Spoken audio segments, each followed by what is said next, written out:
Hello students, कैसे हैं आप लोग। उम्मीद करता हूँ कि अपनी पढ़ाई जो है आप लोग कंटिन्यूस कर रहे हैं। चलिए, हमने पिछले जो वीडियो था उसके अंदर हमने बात की थी वेलोसिटी ऑफ ट्रांसवर्स वेव की, कि स्ट्रिंग जो है उसके अंदर जो वेव प्रोड्यूस होती हैं उन वेव्स की वेलोसिटी क्या होती है और कैसे कैसे केस जो हैं, नंबर ऑफ क्वेश्चंस जो हैं वो उसके अंदर बन सकते हैं। हमने सोल्ड एग्जाम्पल भी सोल्व किए थे कुछ। बाकी के जो सोल्ड एग्जाम्पल हैं नीट लेवल या जेईई लेवल के, एडवांस लेवल के, हम लोग चैप्टर के लास्ट के अंदर और डिस्कस करेंगे। अभी हम चैप्टर के साथ साथ कुछ कुछ न्यूमेरिकल सोल्ड एग्जाम्पल सोल्व कर रहे हैं ताकि अपना जो स्पेसिफिक टॉपिक है इस चैप्टर का वो टॉपिक क्लियर होता जाए। तो अब हम इसी को कंटिन्यू करते हुए आगे चलते हैं कि अगर आपके पास कोई सॉलिड बॉडी है, सॉलिड बॉडी के अंदर हमने देख लिया कि वेलोसिटी ऑफ वेव जो है वो कितनी होती है। अब हम इसे आगे कंटिन्यू करते हैं, लॉन्गिट्यूडनल वेव पर हम चलते हैं कि वेलोसिटी ऑफ लॉन्गिट्यूडनल वेव क्या होती है, या फिर मेनली हम लोग ये बात कर सकते हैं कि साउंड वेव की वेलोसिटी कितनी होती है, क्योंकि साउंड वेव जो है वो लॉन्गिट्यूडनल वेव का ही एक एग्जाम्पल होती है।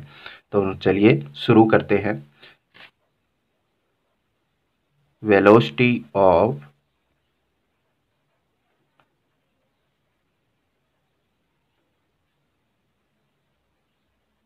longitudinal wave, या फिर मैं बोल सकता हूँ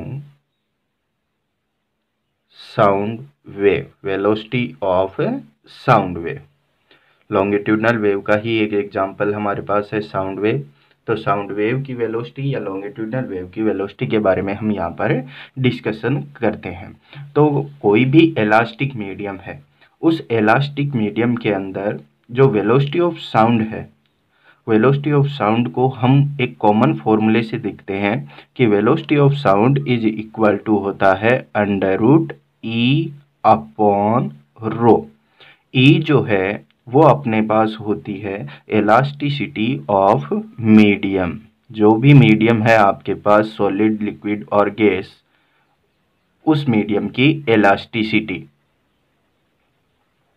elasticity of medium upon rho जो है वो है डेंसिटी ऑफ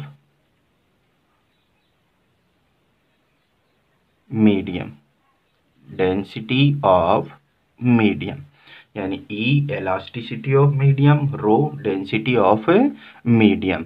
तो जो अपने पास लॉन्गिट्यूडनल वेव की वेलोसिटी का एक कॉमन फॉर्मूला जो होता है, बेसिक फॉर्मूला जो होता है वो होता है v is equal to under root E by rho. अब अगर सॉलिड, लिक्विड और गैस तीनों की अलग अलग हम बात करें तो सॉलिड, लिक्विड और गैस तीनों की मीडियम की अलग अलग इलास्टिसिटी होती है। अगर हम बात करें सॉलिड मीडियम की तो सॉलिड मीडियम की इलास्टिसिटी सबसे ज़्यादा होती है, उससे कम होती है लिक्विड की, और सबसे कम इलास्टिसिटी या नेग्लिजिबल इलास्टिसिटी की हम बात करें तो वो होती है गैसेस के अंदर। तो अगर लॉन्गिट्यूडनल वेव की बात करें, सबसे पहले हम ये देखते हैं इलास्टिसिटी की। जो मीडियम्स हैं सॉलिड, लिक्विड और गैस, उनके लिए इलास्टिसिटी का जो ऑर्डर है वो किस तरीके का रहता है। तो मैं ये लिखूंगा कि इलास्टिसिटी ऑफ सॉलिड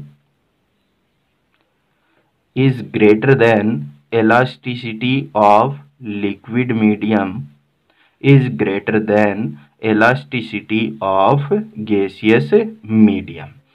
तो इलास्टिसिटी अगर सबसे ज़्यादा है तो वेलोसिटी जो है साउंड वेव की या लॉन्गिट्यूडनल वेव की वो सॉलिड के अंदर सबसे ज़्यादा होती है, लिक्विड के अंदर उससे कम और गैस के अंदर सबसे कम होती है। यानी नेग्लिजिबल हम बोल सकते हैं कि साउंड वेव की वेलोसिटी गैसेस के अंदर सॉलिड के कंपैरिजन में नेग्लिजिबल होती है। अगर स्पेसिफिक हम सॉलिड की बात करें कि velocity of longitudinal wave in solid medium, तो सॉलिड मीडियम के लिए वही अपने पास बेसिक फॉर्मूला है इलास्टिसिटी अपॉन में डेंसिटी। लेकिन सॉलिड मीडियम की इलास्टिसिटी को हम रिप्रेजेंट करते हैं यंग मॉड्यूलस ऑफ इलास्टिसिटी से।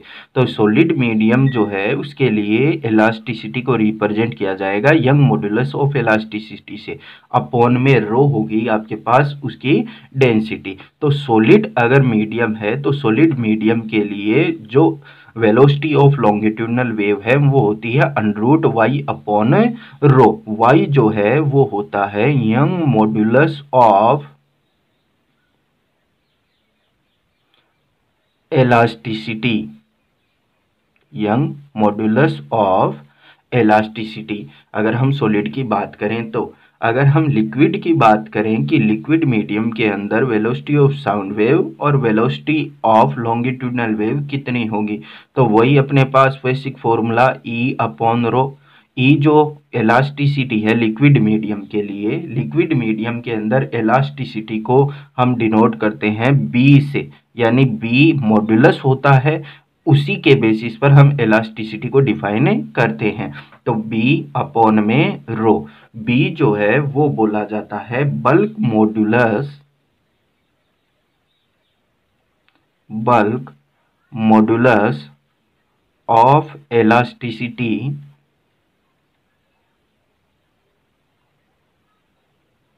Of liquid, bulk modulus of elasticity of liquid.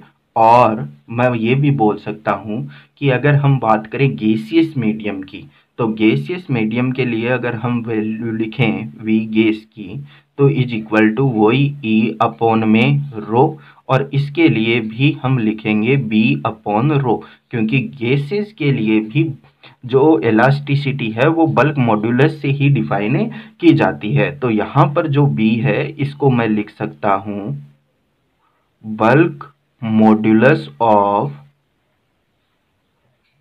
Elasticity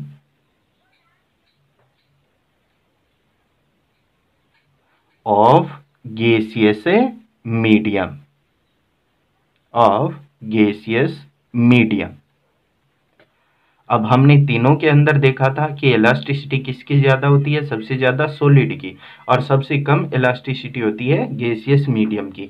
तो वेलोसिटी जो है वो सॉलिड के अंदर सबसे ज़्यादा होगी और सबसे कम होगी गैसेस के अंदर ड्यू टू इलास्टिसिटी। तो अगर मैं वेलोसिटी का एक यहाँ पर ऑर्डर लिखना चाहूँ तो मैं लिख सकता हूँ कि velocity of longitudinal wave in solid is greater than velocity of longitudinal wave in liquid is greater than velocity of longitudinal wave in gaseous medium। ये आपको ऑर्डर जो है वो ध्यान में रखना है। कई बार थ्योरेटिकल क्वेश्चन कोई पूछता है तो वो पूछ लेता है कि ऑप्शन देता है आपको 4, उनके अंदर 2 ऑप्शन के अंदर आपको लिक्विड और गैस, लिक्विड मिल जाएगा, तीसरे ऑप्शन में गैस मिल जाएगा, और एक जो ऑप्शन करेक्ट होता है उसके अंदर आपको सॉलिड का कोई एग्जांपल मिल जाएगा या सॉलिड सब्सटेंस का नाम है मिल जाएगा। तो आपको पूछेगा कि इनमें से किसके अंदर साउंड वेव की वेलोसिटी सबसे ज़्यादा होती है। तो सॉलिड अगर कोई सब्सटेंस है तो सॉलिड सब्सटेंस के अंदर साउंड वेव की वेलोसिटी सबसे ज़्यादा होती है। अगर हम एक कंपेरिजन करें तो कंपेरिजन करें किसी वैल्यू का कि इसके अंदर अप्रोक्स कितनी होती है, कितनी कम होती है लिक्विड के अंदर, और गैसेस के अंदर जो साउंड वेव की वेलोसिटी है वो कितनी होती है।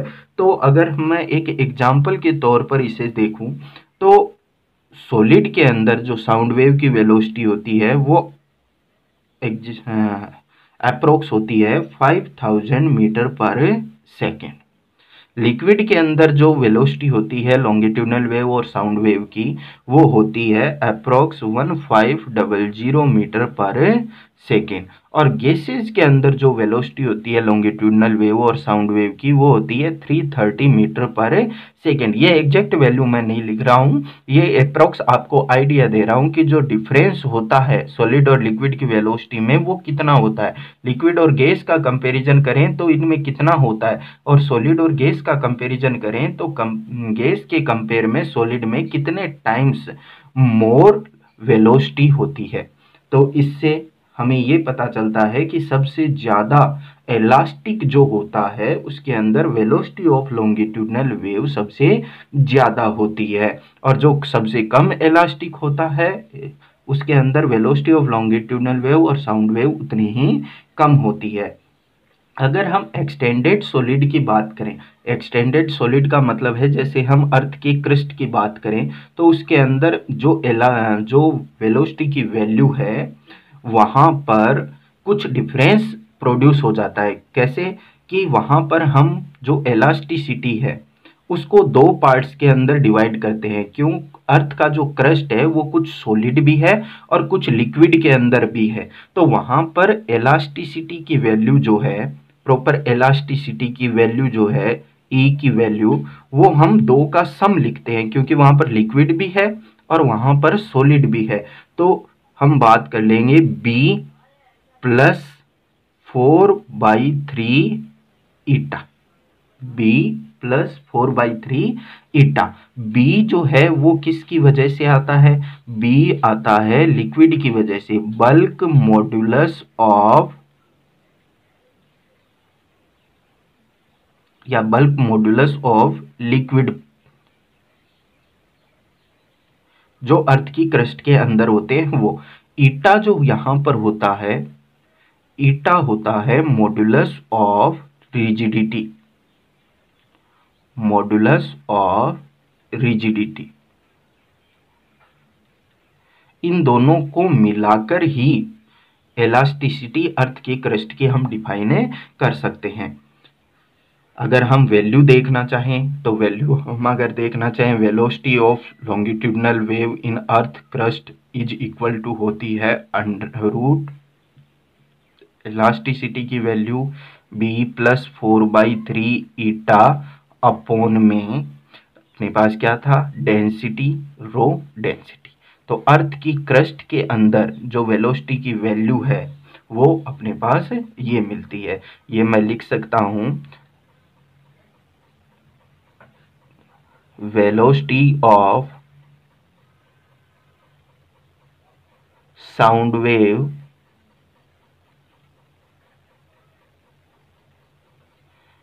इन crust of earth, in crust of earth. क्यों होती है ये? क्यों इसके अंदर ईटा और बीटा दोनों का यूज होता है वो मैंने बता दिया। क्योंकि अर्थ की क्रस्ट के अंदर लिक्विड और सॉलिड दोनों ही रूप के अंदर लिक्विड्स मिलते हैं, सॉलिड भी मिलता है, और इसी वजह से इलास्टिसिटी की वैल्यू जो है उसे हम लिक्विड और सॉलिड दोनों के अंदर अलग अलग निकाल कर टोटल वैल्यू वहां पर लिखते हैं इन अर्थ क्रस्ट। बाकी नॉर्मल कोई भी सॉलिड है आपके पास, तो नॉर्मल सॉलिड की अगर बात करें तो उसकी वेलोसिटी को हम √E/ρ या √Y/ρ से डिनोट करते हैं। अब इस वेलोसिटी की वैल्यू के अंदर कई तरीके के करेक्शन हो चुके हैं। जैसे फर्स्ट जो है करेक्शन वो न्यूटन ने किया था, और न्यूटन के अंदर न्यूटन ने जो बताया था वो उसके अंदर थोड़ा करेक्शन और किया था लाप्लांस के अंदर। तो लाप्लांस के करेक्शन के बाद में जो वेलोसिटी की वैल्यू हमें मिलती है उसे ही हम वेलोसिटी ऑफ लॉन्गिट्यूडनल वेव या साउंड वेव बोलते हैं, और उसी का हम हर जगह यूज करते हैं। तो सबसे पहले तो उन करेक्शन की बात करते हैं कि क्या क्या वो करेक्शन होते हैं। तो सबसे पहले मैंने आपको बताया था कि करेक्शन है, तो सबसे पहले जो है वो हम देखते हैं न्यूटन्स फॉर्मूला। सबसे पहले जो बताया था वो न्यूटन ने बताया था, न्यूटन्स फॉर्मूला। अब न्यूटन ने क्या बताया था कि उसने बताया नहीं, उसने एज्यूम किया कि साउंड का प्रोपेगेशन जब होता है एयर के थ्रू, यानी साउंड वेव का प्रोपेगेशन या लॉन्गिट्यूडनल वेव का प्रोपेगेशन जब एयर के थ्रू होता है तो एयर का टेम्परेचर जो है वो कांस्टेंट रहता है। अब इतना बताते ही जो प्रोसेस होता है, ये टेम्परेचर कांस्टेंट बता दिया उसने, तो प्रोसेस जो है वो बन जाता है आइसोथर्मल। और आइसोथर्मल प्रोसेस के लिए जो इलास्टिसिटी की वैल्यू है वो अलग बन जाती है, और उसी के अकॉर्डिंग जो आपके पास वेलोसिटी का फॉर्मूला है वो भी अलग हो जाता है। कैसे हो जाएगा? सबसे पहले तो न्यूटन ने क्या बताया, न्यूटन फॉर्मूला के अंदर उसने क्या बताया, Newton assumed that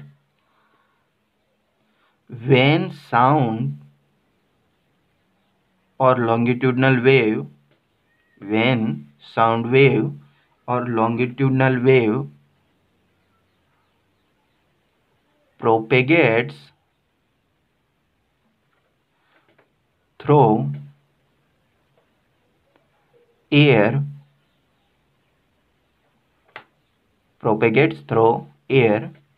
temperature remains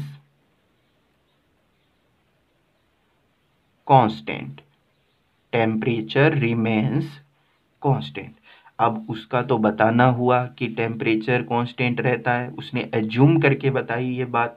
तो टेम्परेचर अगर कांस्टेंट रहता है, तो टेम्परेचर कांस्टेंट अगर है तो उस प्रोसेस को जो है वो हम बोलते हैं आइसोथर्मल प्रोसेस। यानी किसी भी आइडियल गैस के लिए अगर टेम्परेचर कांस्टेंट है तो टेम्परेचर कांस्टेंट होने पर जो प्रोसेस बनता है वो प्रोसेस हो जाता है आइसोथर्मल प्रोसेस। अब आइसोथर्मल प्रोसेस के अंदर क्या होता है? आइसोथर्मल प्रोसेस के अंदर जैसे हम पहले वेलोसिटी की वैल्यू लिख लेते हैं। Velocity v is equal to होता है अंडर रूट के अंदर, अगर हम गैस की बात करें प्रोपेगेट्स थ्रू एयर, तो गैस की बात करें तो वेलोसिटी ऑफ लॉन्गिट्यूडनल वेव होती है b upon rho. b elasticity medium की, रो मीडियम की डेंसिटी। तो आइसोथर्मल प्रोसेस जब होता है तो हम आइसोथर्मल प्रोसेस के अंदर इलास्टिसिटी की वैल्यू कैलकुलेट करते हैं, और वो आइसोथर्मल इलास्टिसिटी जो है वो डिनोट की जाती है ई थीटा से, और इस ई थीटा की वैल्यू गैस के प्रेशर के इक्वल होती है। आइसोथर्मल इलास्टिसिटी की वैल्यू जो है वो किसके इक्वल होती है? गैस के प्रेशर के इक्वल होती है। तो यहाँ से हमें पता चल जाएगा कि वेलोसिटी ऑफ वेव जो है लॉन्गिट्यूडनल वेव वो हो जाती है according to Newton pressure P upon rho. अगर हम इसी को न्यूटन्स फॉर्मूले को प्रैक्टिकली देखें, इसके अंदर वैल्यूज पुट करके, तो अगर हम एनटीपी की बात करें नॉर्मल टेम्परेचर प्रेशर की, तो एनटीपी पर हमें पता होता है प्रेशर की वैल्यू होती है 1.01 इंटू 10⁵ न्यूटन पर मीटर, और जो एयर की डेंसिटी की वैल्यू होती है वो होती है 1.29 किलोग्राम पर मीटर। जब मैं ये वैल्यू रखता हूँ वेलोसिटी के अंदर, v के अंदर, तो v की वैल्यू जो है वो मुझे मिलती है अंडर रूट के अंदर मैं वैल्यू रखता हूँ 1.01 इंटू 10⁵ अपॉन में 1.29। तो ये जो वैल्यू है वो अप्रोक्स मुझे मिलती है 280 मीटर पर सेकेंड। जबकि जो एक्सपेरिमेंटल वैल्यू होती है साउंड की एयर के अंदर वो होती है 332 मीटर पर सेकेंड। यानी ये वैल्यू जो हमें न्यूटन्स फॉर्मूला के अकॉर्डिंग मिली है एयर के अंदर जब प्रोपेगेशन होता है साउंड वेव का, उसको आइसोथर्मल एज्यूम करने पर जो वेलोसिटी ऑफ साउंड वेव हमें मिली है वो वैल्यू जो है वो एक्सपेरिमेंटल वैल्यू से काफ़ी कम है। यानी दोनों के बीच में जो डिफरेंस है एक्सपेरिमेंटल वैल्यू और एक्सपेरिमेंटल वैल्यू और थ्योरेटिकल वैल्यू के अंदर जो डिफरेंस है वो डिफरेंस बहुत ज़्यादा है, और इसी वजह से न्यूटन्स फॉर्मूले के अंदर एक करेक्शन किया गया। और वो करेक्शन किया किसने? वो करेक्शन किया लाप्लास ने। तो अगर मैं लिखूं लाप्लास करेक्शन, तो लाप्लास ने क्या करेक्शन किया? उसने लाप्लास ने इस न्यूटन्स फॉर्मूले के अंदर क्या करेक्शन किया? उसने केवल ये करेक्शन किया कि जैसे न्यूटन फॉर्मूले के अंदर उसने माना था कि टेम्परेचर कांस्टेंट होता है, यानी ये प्रोसेस जो है वो कौन सा होता है? आइसोथर्मल। लाप्लास ने कहा कि न्यूटन्स फॉर्मूले के अंदर जो वेलोसिटी ऑफ साउंड वेव के लिए इस प्रोसेस को आइसोथर्मल एज्यूम किया गया है वो आइसोथर्मल ना होकर एडियाबेटिक प्रोसेस होता है। उसने क्या बोला कि ये जो प्रोसेस है वो आइसोथर्मल ना होकर कौन सा है? एडियाबेटिक प्रोसेस है। अब एडियाबेटिक प्रोसेस का बोलते ही कैलकुलेशंस जो है वो चेंज हो गई। कैलकुलेशन कैसे चेंज हो गई कि आइसोथर्मल इलास्टिसिटी की वैल्यू प्रेशर के इक्वल होती है, और अगर हम बात करें एडियाबेटिक इलास्टिसिटी की, तो एडियाबेटिक इलास्टिसिटी की वैल्यू होती है, इसको डिनोट तो हम करते हैं ई फाई से, और इसकी वैल्यू होती है गामा पी के इक्वल। गामा जो है वो क्या होता है, gamma is equal to C P upon में सी वी। गामा जो है वो क्या होता है अपने पास, सी पी अपॉन में सी वी। और गामा की जो वैल्यू है अपने पास वो अलग अलग गैसों के लिए अलग अलग होती है, वो उनके ऊपर डिपेंड करती है कि गैस कौन सी है। तो गामा जो है वो C P upon C V के इक्वल होता है, और इसको बोला क्या जाता है, इसको बोला जाता है एडियाबेटिक कांस्टेंट। और इस एडियाबेटिक कांस्टेंट की वैल्यू अलग अलग गैसों के लिए अलग अलग होगी। जैसे कोई गैस मोनो एटॉमिक है तो गामा की वैल्यू अलग होगी, डाई एटॉमिक है तो गामा की वैल्यू अलग होगी, ट्राई एटॉमिक है, ट्राई एटॉमिक लीनियर है तो वैल्यू अलग, ट्राई एटॉमिक नॉन लीनियर है तो वैल्यू अलग अलग होगी। यानी वो डिपेंड करेगी कि मीडियम के अंदर गैस कौन सी है। तो अगर ये करेक्शन की बात करें तो जो वेलोसिटी ऑफ साउंड वेव हमें मिलता है अकॉर्डिंग टू लाप्लास करेक्शन, वो मिल जाएगा under root B upon rho. B की वैल्यू मैं लिख देता हूँ, जो मीडियम की इलास्टिसिटी अब मुझे मिली वो है गामा पी अपॉन रो। अब इसके अंदर भी वैल्यू रखकर हम चेक करते हैं कि क्या ये अपनी एक्सपेरिमेंटल वैल्यू के एग्जैक्ट वैल्यू शो करता है या नहीं शो करता। तो अगर मैं इसके अंदर वैल्यू रखूं एट एनटीपी पर वही प्रेशर की वैल्यू और रो की वैल्यू अगर हम यहाँ पर रखें तो वी की वैल्यू जो है वो मिल जाएगी under root gamma, gamma air के लिए।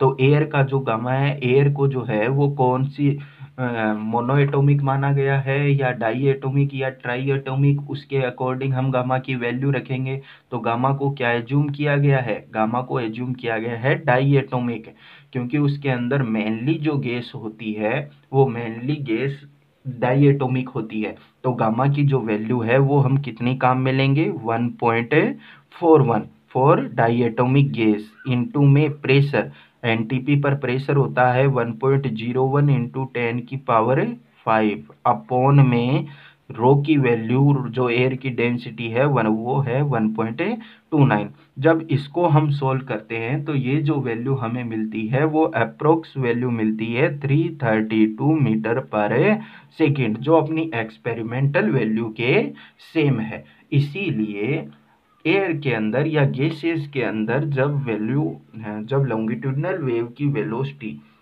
या साउंड वेव की वेलोसिटी निकालने की बात आती है तो हम केवल और केवल लाप्लास करेक्शन को या लाप्लास फॉर्मूले को काम में लेते हैं, जिसके according velocity of sound wave is equal to under root gamma P upon row.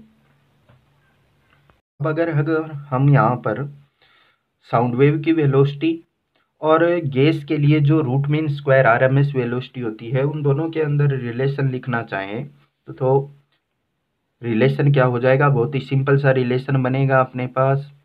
Relation between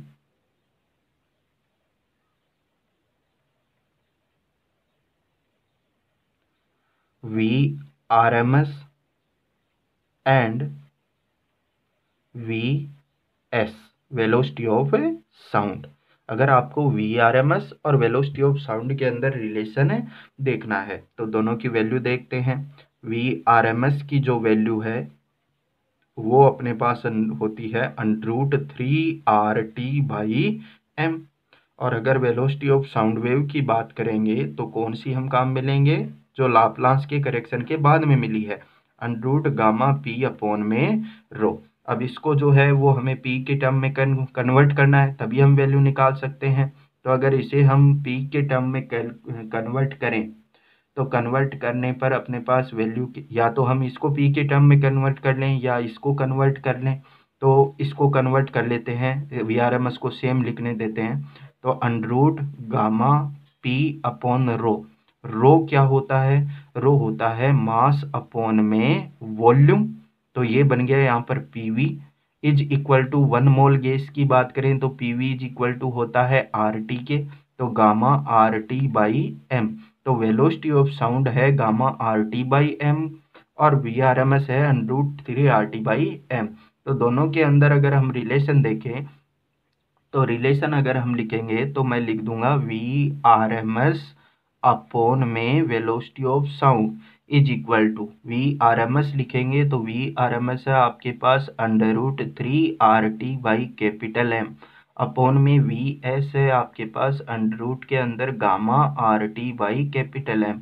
RT by capital M से RT by capital M cancel out हो गया, आपके पास बच गया √3 अपॉन गामा।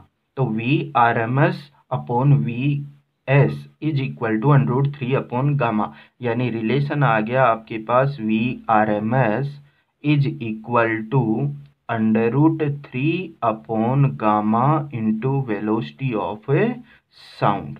तो अगर आपको गैस के लिए RMS वेलोसिटी और वेलोसिटी ऑफ साउंड वेव या वेलोसिटी ऑफ लॉन्गिट्यूडनल वेव के अंदर रिलेशन देखना है तो ये अपने पास डायरेक्ट रिलेशन आ गया, जो केवल और केवल किस पर डिपेंड कर रहा है, गामा पर, कि गैस की एटॉमिसिटी कितनी है, वो मोनो एटॉमिक है, डाई एटॉमिक है या ट्राई एटॉमिक है।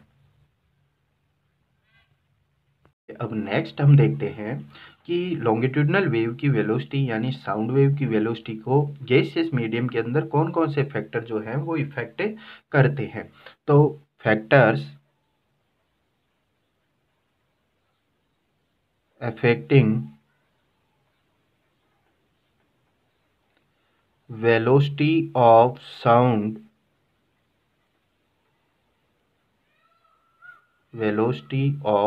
sound in gaseous medium. Gaseous medium के अंदर लॉन्गिट्यूडनल वेव की वेलोसिटी या साउंड वेव की वेलोसिटी को कौन कौन से फैक्टर्स जो हैं वो इफेक्ट करते हैं। तो सबसे पहला जो फैक्टर अपने पास है वो है इफेक्ट ऑफ प्रेशर,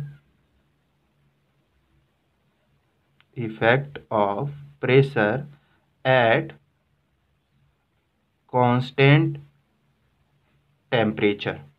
अगर टेम्परेचर कांस्टेंट है तो टेम्परेचर कांस्टेंट होने पर प्रेशर का इफेक्ट क्या रहेगा वेलोसिटी ऑफ साउंड पर। तो हमें पता है कि वेलोसिटी ऑफ साउंड वेव जो है वो लाप्लांस के करेक्शन के बाद में अपने पास आई थी गामा P अपॉन रो, यानी प्रेशर पर वो डिपेंड, यहाँ पर देखिए फॉर्मूले के अकॉर्डिंग प्रेशर पर वो डिपेंड करती हुई नजर आ रही है। लेकिन ये चीज़ आपको हमेशा ध्यान में रखना है कि डायरेक्ट अगर फॉर्मूले के अंदर इस तरीके से कुछ नज़र आ रहा है, इसका मतलब ये नहीं है कि हमेशा प्रेशर पर वेलोसिटी डिपेंड कर रही है। आपको ये भी देखना होगा कि प्रेशर पर अगर डिपेंड कर रही है, प्रेशर को इंक्रीज करने अगर हम कर रहे हैं तो जो रिमेनिंग क्वांटिटी है उस फॉर्मूले के अंदर क्या वो भी कांस्टेंट रहती हैं या नहीं रहती, उन पर भी वी डिपेंड करता है या नहीं करता है। तो गामा जो है वो तो कांस्टेंट हो गया, जैसे ही आपने एयर की बात की या किसी स्पेसिफिक मीडियम की बात की तो गामा तो कांस्टेंट हो गया।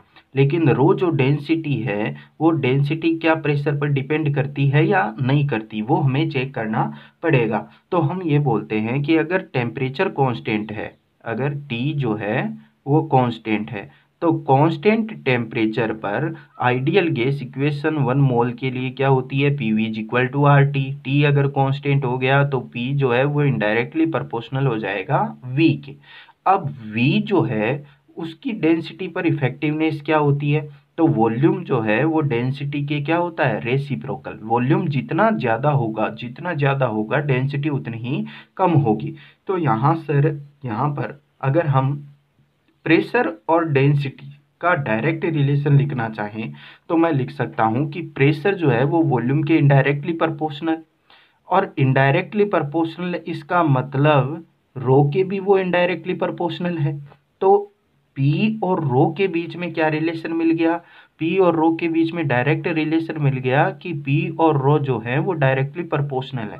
यानी आप जितना इंक्रीमेंट पी के अंदर करोगे उतना ही इंक्रीमेंट डेंसिटी के अंदर भी होगा। यानी जितना डिक्रीमेंट आप प्रेशर में करोगे उतना ही डिक्रीमेंट रो के अंदर भी होगा। तो जितना इंक्रीमेंट प्रेशर में करें उतना ही इंक्रीमेंट अगर रो के अंदर हो, तो पी बाई रो यहाँ से अगर मैं लिख लूँ तो P by rho is equal to क्या रहेगा, कांस्टेंट रहेगा। अब P बाई रो जो है वो कांस्टेंट है, इसका मतलब आप चाहे प्रेशर को कितना भी इंक्रीज करो लेकिन P बाई रो का जो रेशियो है वो हमेशा क्या रहेगा, कांस्टेंट रहेगा। अगर ये रेशियो हमेशा कांस्टेंट है तो केवल और केवल गामा यहाँ पर बच रहा है। तो इसका मतलब क्या हो गया कि अगर मैं प्रेशर को कांस्टेंट टेम्परेचर पर इंक्रीज कर रहा हूँ या डिक्रीज कर रहा हूँ तो उसका साउंड वेव की वेलोसिटी पर कोई इफेक्ट नहीं रहेगा, क्योंकि जितना प्रेशर होगा उसी क्वांटिटी में रो डेंसिटी जो है मीडियम की वो भी इंक्रीज हो जाएगी, और डेंसिटी इंक्रीज हो गई तो दोनों का जो रेशियो है वो हमेशा कॉमन कांस्टेंट बना रहेगा। तो मैं ये लिख सकता हूँ कि velocity is unaffected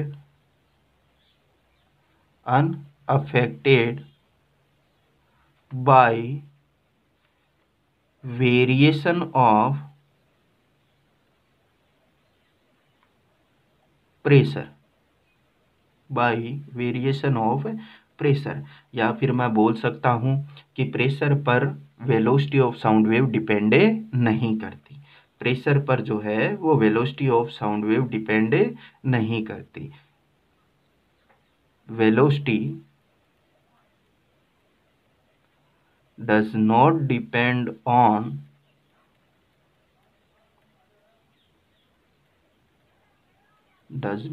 depends upon pressure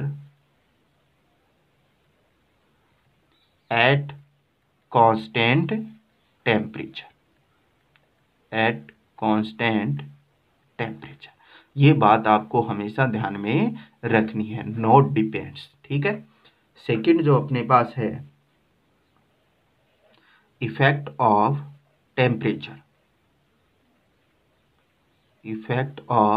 temperature, कि टेम्परेचर का क्या इफेक्ट पड़ेगा वेलोसिटी पर।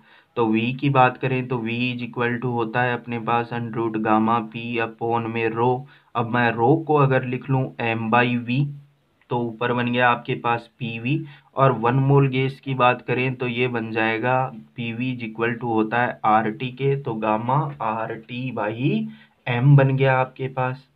तो यहाँ से देखें तो अगर एक गैसियस मीडियम की बात करें तो एक गैसियस मीडियम के लिए गामा कांस्टेंट होता है, आर वैसे ही यूनिवर्सल कांस्टेंट है, और एक ही मीडियम की बात कर रहे हैं तो जो एम है मोलिकुलर वेट जो है गैस का वो भी क्या रहेगा, कांस्टेंट रहेगा। इसका मतलब वेलोसिटी जो है वो डायरेक्टली प्रोपोर्शनल हो जाती है टेम्परेचर के। यानी अगर आप उस मीडियम का टेम्परेचर इंक्रीज कर रहे हैं तो टेम्परेचर इंक्रीज करने पर वेलोसिटी भी उसी रेशियो के अंदर क्या हो जाएगी, वेलोसिटी भी उसी रेशियो के अंदर इंक्रीज हो जाएगी। √2t के क्या है ये डायरेक्टली प्रोपोर्शनल। अब अगर हम कंपैरिजन करना चाहें दो कंडीशंस का कि पहले आपको वेलोसिटी दे दी अलग टेम्परेचर पर, फिर आपको अलग टेम्परेचर पर वेलोसिटी दे दी, तो मैं लिख सकता हूँ v1 अपॉन में v2 is equal to √T1 upon में T2। अगर टेम्परेचर डिग्री सेंटीग्रेड के अंदर दिया हुआ है तो आपको उसे कन्वर्ट करना है, कन्वर्ट करके आप उसे क्या लिख सकते हो, √T1 को कन्वर्ट करेंगे तो 273 प्लस T1 डिग्री सेंटीग्रेड के अंदर अगर आपके पास हो तो अपॉन में T2 273 प्लस में T2 डिग्री सेंटीग्रेड, ये आप लिख सकते हो।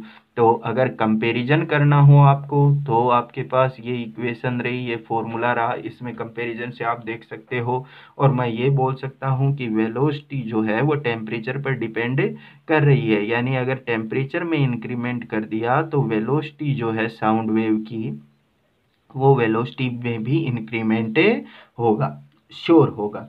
अगर चेंज जो है वो स्मॉल हो, अगर टेम्परेचर चेंज जो है इसके अंदर वो अगर स्मॉल हो तो आप एक और फॉर्मूले का यूज करके भी वेलोसिटी की वैल्यू को फाइंड आउट कर सकते हो। अगर टेम्परेचर चेंज स्मॉल हो, यानी मैं अगर स्पेसिफिक आपको बता रहा हूँ कि इसका आपको बहुत ध्यान रखना है कि when change in temperature is very small, change in temperature जो है बहुत ही कम हो, तो आप क्या लिख सकते हो, आप लिख सकते हो टी टेम्परेचर पर जो वेलोसिटी की वैल्यू है वो वी नॉट यानी इनिशियल जो वैल्यू है वेलोसिटी की plus 0.61 del T, V T is equal to V naught plus 0.61 del T. Del T यहाँ पर होता है small temperature change, del T जो है वो है आपके पास change in temperature, change in temperature. V naught जो है वह है आपके पास इनिशियल वेलोसिटी, या मैं बोल सकता हूँ पहले आपको जो टेम्परेचर गिवन है उस टेम्परेचर पर जो वेलोसिटी की वैल्यू है वो है वी नॉट, और वी टी जो है वो T temperature del T temperature increase करने के बाद में जो वेलोसिटी है वो है आपके पास। अगर चेंज जो है वो हम अपनी तरफ से डेल टी अगर एक बार 1 एज्यूम करें, मैं लिख देता हूँ, अगर डेल टी जो है वो 1 डिग्री सेंटीग्रेड हो तो क्या बन जाएगा, तो बन जाएगा आपके पास V T is equal to V naught plus 0.61। यानी अगर यूनिट चेंज कर रहा हूँ मैं टेम्परेचर के अंदर, तो टेम्परेचर में यूनिट चेंज करने पर साउंड की वेलोसिटी एयर के अंदर 0.61 इंक्रीज हो जाती है। अगर मैं टेम्परेचर को 1 डिग्री सेंटीग्रेड राइज कर रहा हूँ तो एयर के अंदर साउंड वेव की वेलोसिटी 0.61 इंक्रीज हो जाएगी। चलिए नेक्स्ट जो अपने पास है फैक्टर अफेक्टिंग, थर्ड अपने पास है इफेक्ट ऑफ डेंसिटी।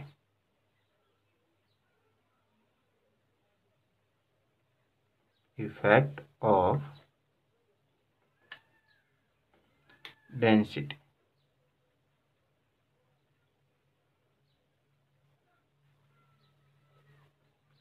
डेंसिटी का क्या इफेक्ट पड़ेगा इस पर। अगर हम डेंसिटी पर इफेक्ट देखें तो डेंसिटी के साथ तो डायरेक्ट इसका रिलेशन होता है।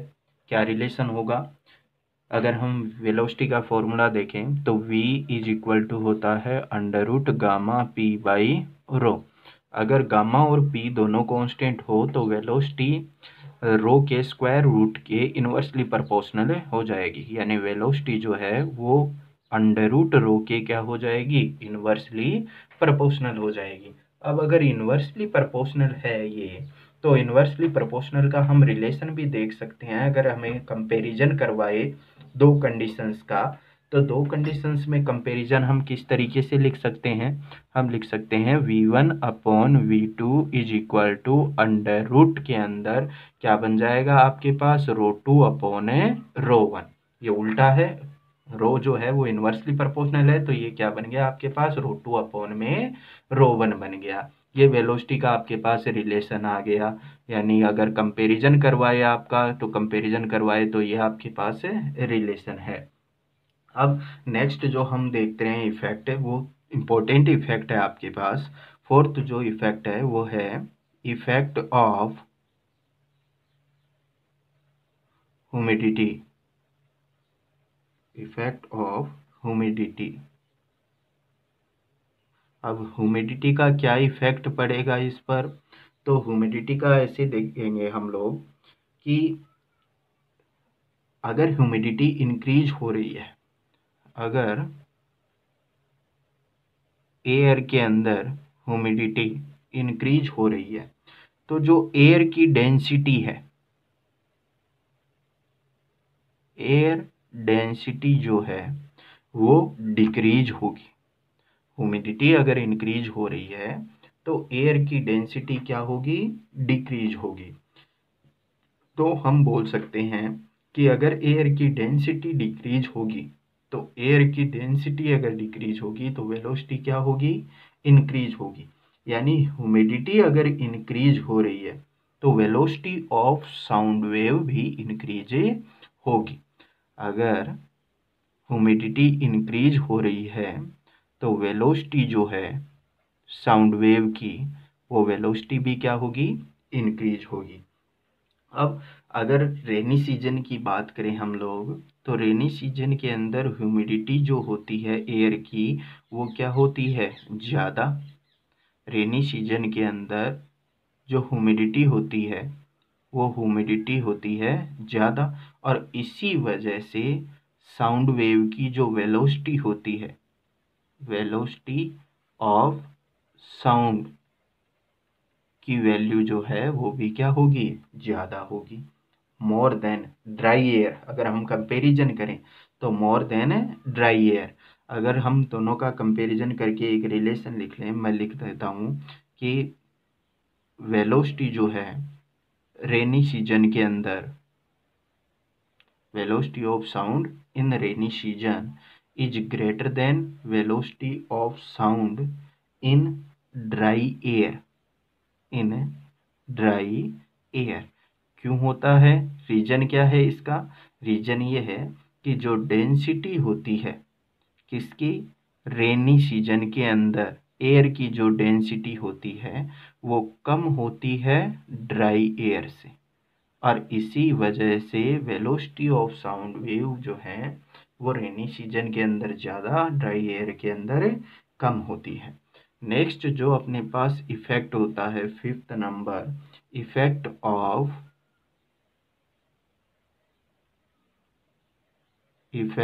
Of wind velocity. यानी विंड वेलोसिटी का क्या इफेक्ट पड़ेगा, तो इफेक्ट ऑफ विंड वेलोसिटी, क्या इफेक्ट पड़ेगा विंड वेलोसिटी के। कई बार हम लोगों ने देखा होगा कि अगर जोर से हवा चल रही है तो कहीं दूर पर कोई साउंड बज रहा होता है, कोई आवाज़ आ रही होती है, वो भी हमें क्लियर सुनाई देती है। तो विंड वेलोसिटी का साउंड वेव की वेलोसिटी पर बहुत ज़्यादा इफेक्ट पड़ता है। अब कैसे इफेक्ट पड़ेगा, वो भी इस पर डिपेंड करेगा कि विंड की डायरेक्शन क्या है। साउंड वेव के प्रोपेगेशन की डायरेक्शन में ही अगर विंड का फ्लो हो रहा है तो साउंड वेव की जो वेलोसिटी है वो ज़्यादा हो जाएगी, और अगर साउंड वेव का प्रोपेगेशन जिधर हो रहा है उसके अपोजिट डायरेक्शन में विंड फ्लो हो रही है तो साउंड वेव की वेलोसिटी डिक्रीज हो जाएगी। क्या इफेक्ट पड़ता है इसके लिए, अगर हम देखें तो मान लो यहाँ पर कोई साउंड का सोर्स है और उस सोर्स से साउंड वेव का प्रोपेगेशन हो रहा है नॉर्मल कंडीशन के अंदर। नॉर्मल कंडीशन के अंदर साउंड वेव का प्रोपेगेशन हो रहा है डायरेक्ट, और यहाँ पर जो है वो कोई आपके पास ऑब्जर्वर है, कोई ऑब्जर्वर जो है वो यहाँ पर खड़ा है, यानी इसको ये सुनाई दे रही है। अब अगर यहाँ से मैं ये बात करूँ कि विंड वेलोसिटी जो है उसकी डायरेक्शन, विंड फ्लो होने की जो डायरेक्शन है वो इस तरफ हो, इस तरफ विंड फ्लो हो रही है विथ वेलोसिटी डब्ल्यू। विंड जो है वो इस तरफ फ्लो हो रही है विथ वेलोसिटी डब्ल्यू, और एंगल जो है वो है थीटा। तो जो रिजल्टेंट वेलोसिटी है साउंड वेव की, वो रिजल्टेंट वेलोसिटी पर इस विंड वेलोसिटी का कौन सा फैक्टर अफेक्ट करेगा, कौन सा फैक्टर अफेक्ट नहीं करेगा। तो अगर मैं इस विंड वेलोसिटी के कंपोनेंट करूं, तो मैं कंपोनेंट अगर इस विंड वेलोसिटी डब्ल्यू के करूं तो एक कंपोनेंट तो हो जाएगा आपके पास इधर, और दूसरा कंपोनेंट आएगा परपेंडिकुलर इस डायरेक्शन में। अब परपेंडिकुलर कंपोनेंट जो है विंड वेलोसिटी का वह तो इस वेव प्रोपेगेशन की जो डायरेक्शन है, वी की जो डायरेक्शन है वेलोसिटी ऑफ साउंड वेव की, उस पर कोई इफेक्ट नहीं करेगा क्योंकि वो तो परपेंडिकुलर है। लेकिन इसका जो हॉरिजॉन्टल कंपोनेंट है डब्ल्यू का, विंड वेलोसिटी का, वो उसी की डायरेक्शन में है, v की डायरेक्शन में है, तो वो इस पर इफेक्ट करेगा। कितना इफेक्ट करेगा? इसके कंपोनेंट की अगर मैं वैल्यू लिखूं w का, ये हॉरिजॉन्टल कंपोनेंट कितना है w cos थीटा, तो जो रिजल्टेंट वैल्यू है v की या v डैश में जिसे एज्यूम कर लूं, वो एक्चुअल v नहीं है, वो विंड वेलोसिटी की वजह से कुछ इफेक्ट हुई है, तो v डैश जो है वो कितना हो जाएगा? v प्लस विंड की वजह से कितना इसके अंदर चेंज हुआ? w cos theta. और ये कब होगा? जब विंड वेलोसिटी का एक कंपोनेंट वेव के प्रोपेगेशन की डायरेक्शन में हो। अब अगर मैं ये बात करूं कि इस विंड की प्रोपेगेशन की डायरेक्शन या विंड के फ्लो की डायरेक्शन जो है वो अपोजिट होती, अपोजिट होने का मतलब कि मैं डायरेक्शन ले लेता इस तरफ, तो इस तरफ अगर मैं डायरेक्शन ले लेता तो एक कंपोनेंट तो आता इधर इसका w cos थीटा वाला, और दूसरा w sin theta perpendicular component आता इधर। तो ये वाला जो कंपोनेंट आता w cos थीटा वो वेव प्रोपेगेशन के अपोजिट डायरेक्शन में था, और अपोजिट डायरेक्शन में होने की वजह से v डैश जो है वो कितना बन जाता? v minus w cos theta. तो ये आपको जरूर ध्यान में रखना है कि मैं यहाँ पर केवल प्लस लिख रहा हूँ, इसका मीनिंग ये नहीं है कि विंड वेलोसिटी पे, विंड वेलोसिटी के अंदर या विंड फ्लो के अंदर चाहे डायरेक्शन कोई भी हो हमेशा प्लस आएगा। अगर विंड का कोई कंपोनेंट वेव के प्रोपेगेशन की डायरेक्शन के अलोंग है तो प्लस, और अगर वेव के प्रोपेगेशन की डायरेक्शन के अपोजिट है तो बीच में क्या आ जाएगा? माइनस का साइन। तो कोई भी आपके पास साउंड वेव का सोर्स है, अगर विंड फ्लो हो रही है तो उसका साउंड वेव की वेलोसिटी पर इफेक्ट पड़ेगा।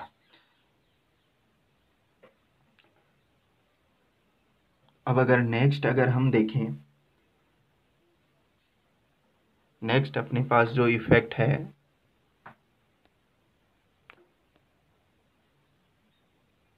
सिक्स्थ, हम ये देख सकते हैं कि कोई भी फ्रीक्वेंसी हो साउंड की, अगर कोई भी फ्रीक्वेंसी है साउंड की, एनी फ्रीक्वेंसी ऑफ साउंड, अगर फ्रीक्वेंसी की बात कर लें या फिर बात कर लें वेवलेंथ की, क्योंकि फ्रीक्वेंसी और वेवलेंथ जो है वो एक दूसरे से जुड़े होते हैं, तो एनी फ्रीक्वेंसी ऑफ साउंड और wavelength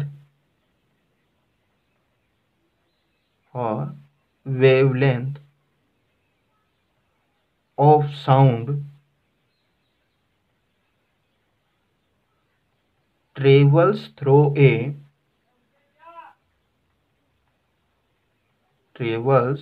through a given medium